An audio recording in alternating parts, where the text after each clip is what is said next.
सर्वोच्च न्यायालयाने एक महत्वपूर्ण महिलांच्या बाजूने दिलेला आहे की आता मुलांच्या शिक्षणासाठी आईची जात सुद्धा ग्राह्य धरली जाणार आहे आणि याच्यामुळे खूप मोठा दिलासा माँ जिजाऊ आणि सावित्रीच्या लेकींना मिळालेला आहे। खरं पाहायला गेलं तर पितृसत्ताक परंपरेला छेद देऊन खूप मोठा ऐतिहासिक निर्णय सर्वोच्च न्यायालयाने दिलेला आहे।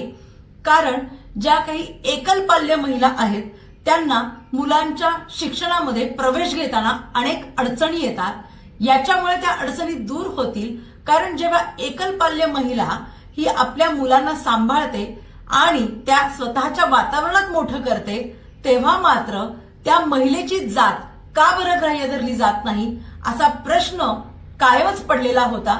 असे अनेक याचिका सर्वोच्च न्यायालयात दाखल केलेल्या होत्या, त्याच्यावरती हा महत्वपूर्ण निर्णय महिलांच्या बाजूने झालेला आहे।